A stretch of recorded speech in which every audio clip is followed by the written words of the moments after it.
पुण्य कैसे काम करता है कि वो अनंग सेना वेश्या ने कहाँ कैसे आकर के उस पत्र के लेख को बदल दिया, और जहाँ पर इसे ये लिखा गया था उस चिट्ठी में कि इसको मारना है, ये वंश का नाशक है, और अपनी बड़े दहेज के साथ में, बड़े मंगलमय उत्सव के साथ में, बड़े ठाट बाट के साथ में उसकी शादी कर दी जाती, उसका विवाह कर दिया जाता है।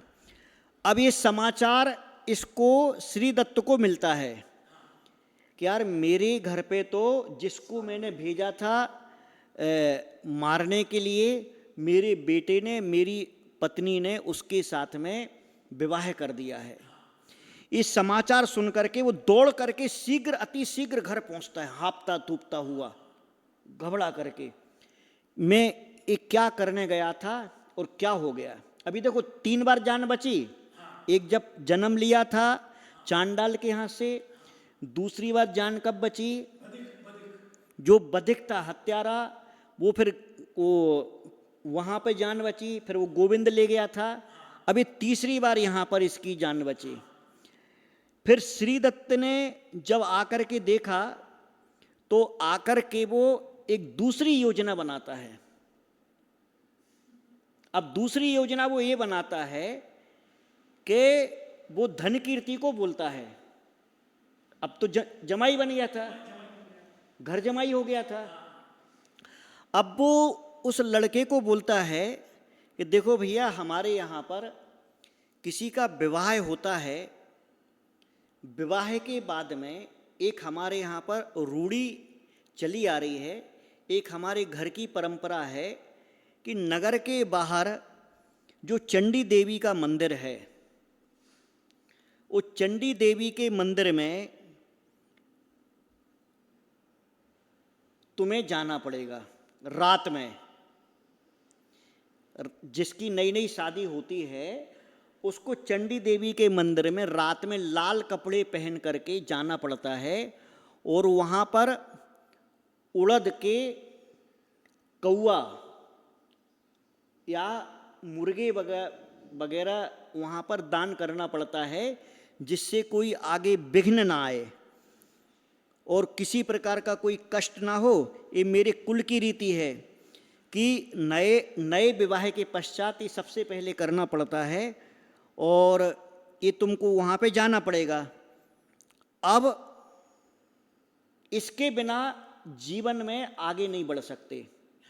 अब वो तो भोला भाला था, और इसने क्या किया था, श्री दत्त ने वो चंडी देवी के मंदिर में एक हत्यारे को समझा दिया था कि आज रात में जो लाल कपड़े पहन करके और वो कुछ सामग्री लाएगा, दाल के बने हुए कुछ सामान, और वो चढ़ाएगा, तो तुम समझ जाना, और वो जैसे ही वो चढ़ाएगा वो तुम उसकी बलि चढ़ा देना। अब उसने पैसे दे दिए, सब समझा दिया। देखिए, कुत्सित मन, कुत्सित विचार, कुत्सित भाव और कुत्सित कर्म के द्वारा किस प्रकार की एक खतरनाक योजनाएं बनाई जाती हैं। और वो सब करने के बाद में सीधा साधा आदमी था ये चला गया। ये जब जैसी आज्ञा कह करके उसने हाथ जोड़े उसके श्री दत्त के, और धन कीर्ति सामग्री लेकर के घर से निकला। योग संयोग देखिए कि सामने से उस दिन रात में इसी सेठ का लड़का, यानी इसका साला, कहीं बाहर गांव से आ रहा था। तो उसने इसको पूछा, बीच रास्ते में महाबल ने पूछा, अरे तुम इतनी रात को कहाँ जा रहे भैया, आज तुम्हारी शादी हुई है, कहाँ जा रहे तुम। तो बोले इतनी रात को क्यों जा रहे हो अकेले। तो ये बोला कि भाई वो ऐसा ऐसा है, तुम्हारे पिताजी ने बोला है कि ये वहाँ पर चंडी देवी के मंदिर में जाना है और वहाँ पर ये सामान चढ़ा के आना है, उसके बाद में जीवन में कोई विघ्न नहीं आता है, इसलिए मैं सामान लेके जा रहा हूँ। बोले और क्या बोले। तो बोले बस ये लाल कपड़े पहनना पड़ते हैं और फिर ये सामान चढ़ा के आना। तो वो महाबल क्या बोला, श्री दत्त का लड़का, कि तुम एक काम करो, तुम्हारी आज ही शादी हुई है, और नगर के लोग क्या कहेंगे कि बेचारा ये रात में घर के जमाई को कहाँ भेज दिया। इसलिए पिताजी अगर रूठते हैं तो उनको मैं मना लूँगा, पिताजी के क्रोध को मैं शांत कर दूंगा, तुम्हारा जाना ठीक नहीं है, अतः तुम घर को लौट जाओ और मैं भेंट समर्पित करने के लिए जाता हूं। अब वो धनकीर्ति घर को आता है और ये लाल कपड़े पहनता महाबल, और घर वो मुर्गे वगैरह जो थे उसके सामान लेकर के कौआ वगैरह ऐसे आकार बनाए थे, और चंडी देवी के मंदिर में जाता है, और जाकर के जैसे ही चढ़ाता है भेंट समर्पित करता है, और वहाँ जो पीछे हत्यारा छिपाता उसने उसकी बलि चढ़ा दी। देखो धनकीर्ति कहाँ गया? घर।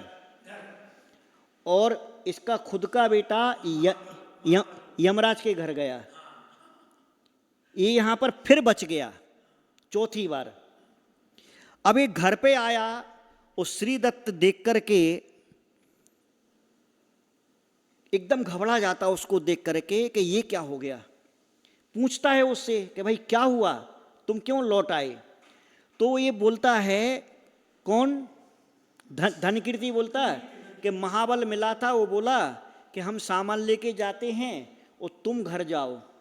और जब इसको समाचार मिलता श्रीदत्त को कि मेरे पुत्र का मरण हो गया है, मेरे पुत्र की हत्या मेरे ही द्वारा, मेरी ही खराब योजना, मैंने बोलते ना कि सांप के गैर सांप के पांव सांप के गले में फंस गए, खुद ने गड्ढा खोदा और खुद ही गिर गए।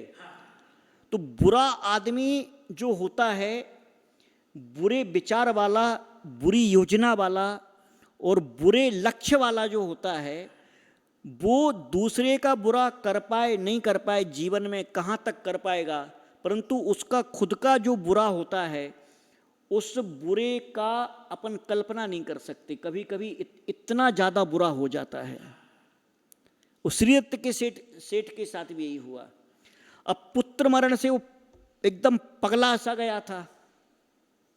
श्रीदत्त ने अपनी पत्नी को बोला, उसकी पत्नी का नाम विशाला था, उसको बोला कि देखो मैं किस प्रकार से इसके पीछे इसके जन्म से पड़ा हूँ।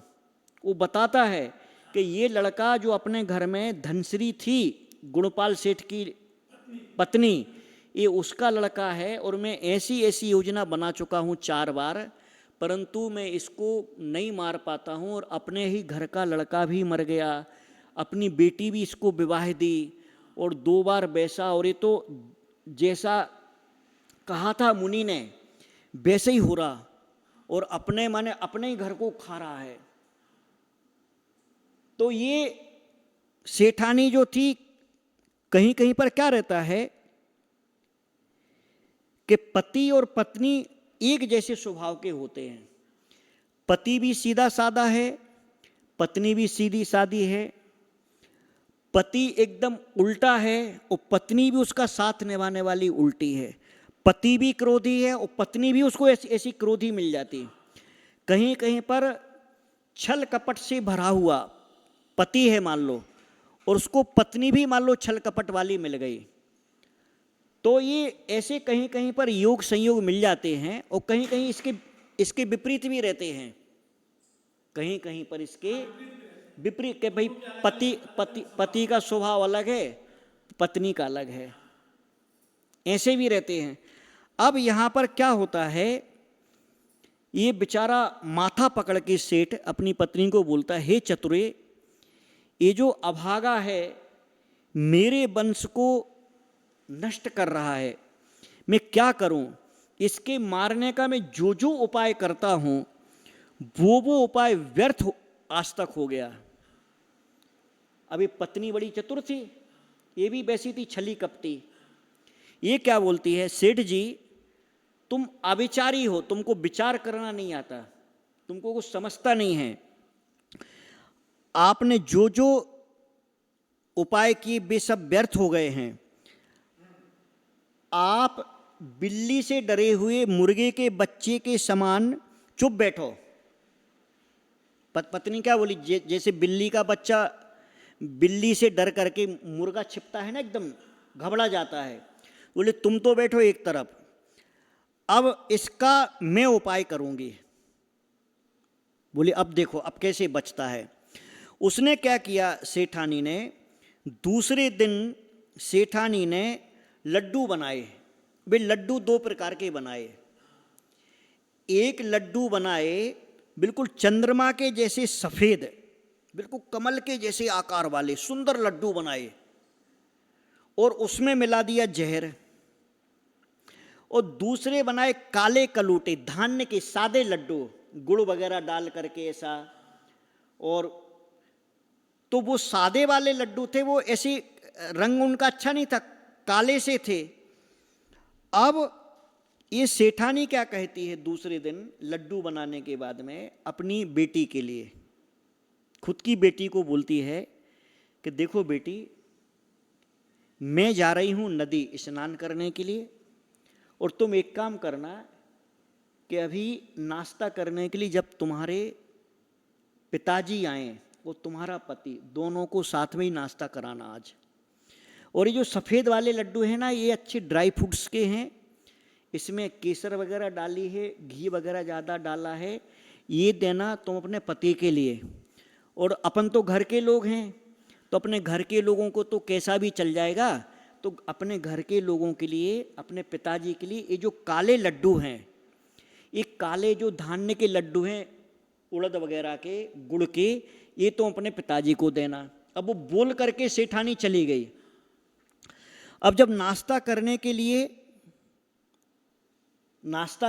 लिए दोनों जन बैठे, पिता और पति, अभी मन में विचार करती है जो श्रीमती नाम की उसकी बेटी थी, वो विचार करती कि देखो मैं जिस घर में पली बड़ी हूँ, इतना सब हमारे यहाँ धन धान्य है, सब कुछ है, और ये माँ की अकल को क्या हो गया है कि बेचारे पिताजी को बोल रही है कि काले कलूटे लड्डू खिला देना, और पति को बोल रही है कि अच्छे मस्त जो पौष्टिक लड्डू बनाए सफ़ेद वाले वो खिलाना। भाई पति तो अभी आया है और इसको तो कोई बात नहीं, परंतु मैं अपने पिताजी को सफ़ेद लड्डू खिलाऊंगी। उसने क्या किया कि पिताजी को सफ़ेद लड्डू दे दिए, और अपने पति के लिए जो है ना वो काले लड्डू दिए। हाँ, अब वो पति भी वही था ना, सीधा साधा, सो उसने वो काले लड्डू खा लिए जिनमें जहर नहीं था, और वो सफ़ेद लड्डू जो अच्छे लग रहे थे वो दे दिए अपने खुद के पिता को। तो पिता वो लड्डू खा करके मर जाता है। श्री दत्त सेठ वहां पर लड्डू खा के जहर के थे, वो मर जाता है। और जब सेठानी लौटी ना वहां पर, तो माथा पकड़ के कूट कूट के छाती पीट पीट के रोई है, अरे ये मैंने क्या कर दिया, ये मेरे वंश का ही नाश हो गया। वहां पिता के द्वारा बेटा मारा गया पहले, और यहाँ बेटी के द्वारा पिता मारा गया, और योजना बनाने वाली खुद की पत्नी। तो ये बोली कि देखो, रोते रोते बोली कि महामुनियों का जो कथन है, महामुनियों ने जैसा कहा था कि तुम्हारे वंश का राज नष्ट करने वाला होगा, वो झूठा कैसे हो सकता है। तेरे पिता और मुझने अपने वंश को नाश करने के लिए ही एक गड्ढा खोदा था, और एक गड्ढा ये पता नहीं था कि इस गड्ढे में हम ही गिर के मरने वाले हैं। इस सबके नाशक तो हम सब हैं, अब रोने से क्या फायदा होगा। तू एक काम कर, देवताओं से रक्षित, देव रक्षित यानी भाग्य से रक्षित जो तेरा पति है, तू उसके साथ में चिरकाल तक भोग भोग, और मैं पति के साथ में जहाँ मेरा पति गया है वहाँ मैं भी जाऊँगी, तू इंद्रियों का सुख भोग। और उसने बेटी थोड़ा इधर उधर देखने लगी, और उसने भी वो सफ़ेद लड्डू खा लिया, जहरीला वाला। तो सेठानी भी चली गई, पूरा घर खत्म हो गया अपने हाथों से, एक को मारने के चक्कर में। व्यक्ति जब किसी दूसरे को मारना चाहता है, वह व्यक्ति सामने वाले का पुण्य या पाप है, उसकी आयु का कर्म है, कितना है कैसा है, मरे नहीं मरे वो एक अलग बात है, परंतु जो मारने का उद्देश्य रखता है, सामने वाले का विनाश करना चाहता है, सामने वाले का अहित करना चाहता है, सामने वाले को डुबोना चाहता है, तो निश्चित रूप से जिसके जीवन में इस प्रकार का कुकृत्य होता है, दुष्कृत्य होता है, वो निश्चित रूप से उसके दुष्फलों को प्राप्त करता ही है, बिल्कुल करता ही है।